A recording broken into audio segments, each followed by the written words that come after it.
If you need extra help this final season, there are counseling and tutoring services available on campus. Reporting for KSTV, I'm Clara Maruna. I spoke with a homeowner in Kent to see her opinion on the levee. Let's see what she had to say. The Stowe Harvest Festival was started in 1978 by the Stowe Historical Society and has been going on ever since. There's a variety of different activities for children and adults and a bunch of different local artists here selling their art. The Stowe Historical Society highly recommends that you come check out the festival, and it's a whole bunch of fun. Located on the ground floor of the Design Innovation Hub, the DI Reactor is home to a lot of new technology. There are 3D printers, a CNC machine, a laser cutter, there's a wood shop and a metal shop, a variety of sewing machines, a vinyl cutter, a water jet cutter, and an electronic shop.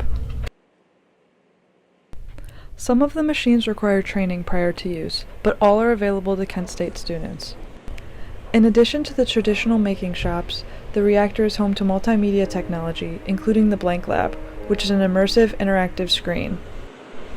The DI Hub puts on events for students to learn about the technology in the reactor. We have a wide selection of workshops, so typically around 4 to 8 people per workshop for all of our machines, as well as larger scale events like hackathons, challenge-based innovation events. The main focus of the reactor is to bring students together to collaborate in new ways. My favorite part of working here in the DI Hub is helping collaborators finish their projects and try new things. In addition to all the technology available in the reactor, this spring it will unveil a new wire bender and CNC machine. A lot of cool events coming up in the spring. We have a global game jam hackathon for game making. We have an open house for the community that allows people to come in and try some things out. So a lot is on the horizon for us. Reporting for KSTV, I'm Clara Maruna. It's the beginning of the fall season, which means it's time for the annual Stowe Harvest Festival at Heritage Reserve Park. The Harvest Festival has art, handmade crafts, and food for sale both days of the event. The festival is held by the Stowe Historical Society, and they give free tours of 3 historic houses. Let's take a look inside the Star House. This house is called the Mary Star House. This house was built in 1849. And you may wonder, since we're at Silver Springs Park in Stowe, wonder, was this house always here, where it is right now? And the answer to that is no. It was moved to this location. The Stowe Harvest Festival was started in 1978 by the Stowe Historical Society and has been going on ever since. There's a variety of different activities for children and adults and a bunch of different local artists here selling their art. The Stowe Historical Society highly recommends that you come check out the festival, and it's a whole bunch of fun. Jack Williams is one of the local artists at the Harvest Festival. He makes art from driftwood that he finds in Lake Erie.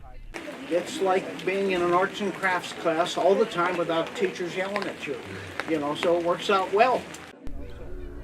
Bill Starcher is another artist at the festival, and he makes sculptures out of things that people would otherwise see as garbage. And I started doing it 7 years ago when I went to a Ripley's Believe It or Not museum and I saw a mermaid made out of butter knives. And I thought, that's the coolest thing I've ever seen in my life. I gotta try it. Really strong. You could hit this thing with a sledgehammer. And I'm not afraid of kids. I'm 200 pounds to hang from this thing.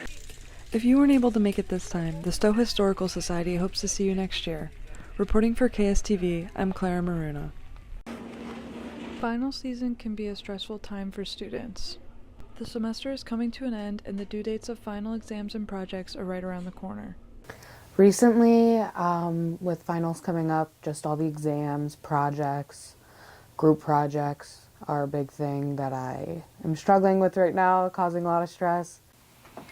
I'm pretty stressed right now because finals are going on and I graduate this year, so I really want to pass all my classes. It can help relieve stress if you do something that you enjoy. When I'm stressed out, I like to watch my fish swim around because she's just very calming. I usually like to take a bath and do some face masks and just really give myself that time to be alone and focus only on me. It's no surprise there's pressure on students to do well in finals because of the effect they have on grades. You have these high what you perceive as like high consequence exams, projects, those kind of things that are then going to determine whether or not you're going to be successful for the rest of your life. Now, is that necessarily grounded in reality? No. Finals are an important part of the semester, but it's also important to take care of yourself.